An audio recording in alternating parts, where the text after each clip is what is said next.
ओम ब्रह्म सत्यम सर्वाधार। आज दास का प्रसंग, जैसा अन्न वैसा मन। तो देखिए, बहुत ही सुंदर प्रसंग है। इस अन्न का मन के ऊपर क्या प्रभाव पड़ता है, बहुत ही गलत प्रभाव पड़ता है अन्न का। तो इसको श्रवण करें। एक बार एक ऋषि ने सोचा कि लोग गंगा में पाप धोने जाते हैं, तो इसका मतलब हुआ कि सारे पाप गंगा में समा गए और गंगा भी पापी हो गई। अब ये जानने के लिए तपस्या की कि पाप कहाँ जाता है। तपस्या करने के फलस्वरूप देवता प्रकट हुए। ऋषि ने पूछा कि भगवान, जो पाप गंगा में धोया जाता है वो पाप कहाँ जाता है। तो भगवान ने जो है जहाँ की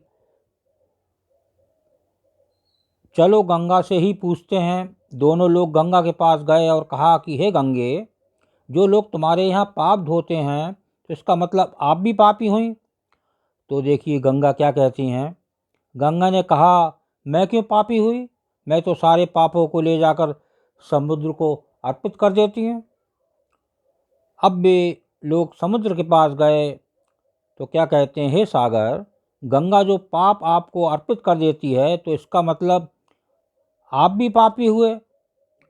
समुद्र ने कहा, मैं क्यों पापी हुआ, मैं तो सारे पापों को लेकर भाप बनाकर बादल बना देता हूँ। तो अब वे लोग बादल के पास गए और कहा, हे बादलों, समुद्र जो पापों को भाप बनाकर बादल बना देते हैं तो इसका मतलब आप पापी हुए। तो देखिए आगे श्रवण करें। बादलों ने कहा, मैं क्यों पापी हुआ, मैं तो सारे पापों को वापस पानी बरसाकर धरती पर भेज देता हूँ, जिससे अन्न उपजता है, जिसको मानव खाता है। उस अन्न में जो अन्न जिस मानसिक स्थिति से उगाया जाता है और जिस वृत्ति से प्राप्त किया जाता है, जिस मानसिक अवस्था में खाया जाता है, उसी अनुसार मानव की मानसिकता बनती है। देखिए कितना सुंदर प्रसंग। अन्न को जिस वृत्ति यानी कमाई से प्राप्त किया जाता है और जिस मानसिक अवस्था में खाया जाता है, वैसे ही विचार मानव के बन जाते हैं। इसलिए सदैव भोजन सिमरन और शांत अवस्था में करना चाहिए और कम से कम अन्न जिस धन से खरीदा जाए वो धन ईमानदारी एवं श्रम का होना चाहिए। जैसे भीष्म पितामह सरसैया पर पड़े प्राण त्यागने के लिए शुक्ल पक्ष के आगमन की प्रतीक्षा कर रहे थे। भगवान श्री कृष्ण के आदेश पर युधिष्ठिर उनसे प्रतिदिन नीति ज्ञान लेते थे। द्रौपदी कभी नहीं जाती थी। इससे भीष्म के मन में पीड़ा थी। श्री कृष्ण ने भांप लिया था।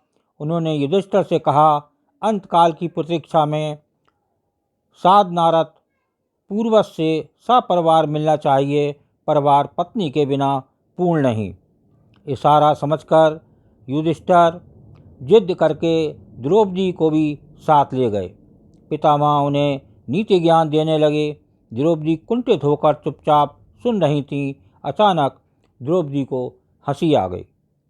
तो भीष्म ने कहा, पुत्री, तुम्हारे हंसने का कारण मैं जानता हूँ।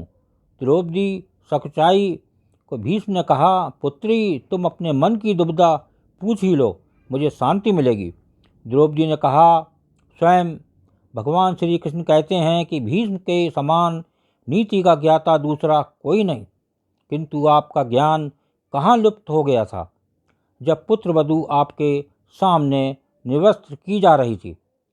भीष्म ने कहा, इसी प्रकार प्रतीक्षा थी, जैसा अन्न वैसा मन। मैं दुर्योधन जैसे अधर्मी का अन्न खा रहा था। उस अन्न ने मेरी बुद्धि जड़ कर दी थी। सही निर्णय लेने की क्षमता खत्म हो गई थी। अन्न ही रक्त का कारक है। अर्जुन के बाणों ने मेरे शरीर से वो रक्त धीरे धीरे करके निकाल दिया है। अब इस शरीर में सिर्फ गंगा पुत्र भीष्म शेष हैं। सिर्फ माता का अंश है जो सबको निर्मल करती है। इसलिए मैं नीति की बातें कर पा रहा हूँ। भीष्म की बात को अटल सत्य समझिए। दुराचार से या किसी को सताकर कमाए गए धन से यदि आप परिवार का पालन करते हैं तो वो परिवार की बुद्धि भ्रष्ट करता है। उससे जो सुख है वो क्षणिक है, किंतु लंबे समय में वो दुख का कारण बनता है। यदि आपके सामने गलत तरीके से पैसा कमाकर भी कोई फल फूल रहा है तो ये समझिए कि वे उसके पूर्व जन्म के संचित पुण्य हैं जिसे निगल रहा है। जैसे ही वे पुण्य कर्म समाप्त होंगे उसके दुर्दिन आरंभ होंगे। एक छोटी छोटी प्रेरणादायक, उपदेशनात्मक, उत्साहपूर्वक सुंदर दैनिक कहानियों का पढ़ने के लिए ये जो है इसका आनंद बहुत ही महत्वपूर्ण है। और देखिए, इसको अन्न के बारे में आपने इस प्रसंग में सुना, जैसा अन्न वैसा मन। देखिए महाराज जी की एक वाणी क्या कह रही है। खट्टा मीठा तीखड़ा चटपटा नित खाए, मंगत दीरग बासना मन को नित भर माए। देखिए महाराज जी की वाणी कह रही है, खट्टा मीठा तीखड़ा चटपटा नित खाए।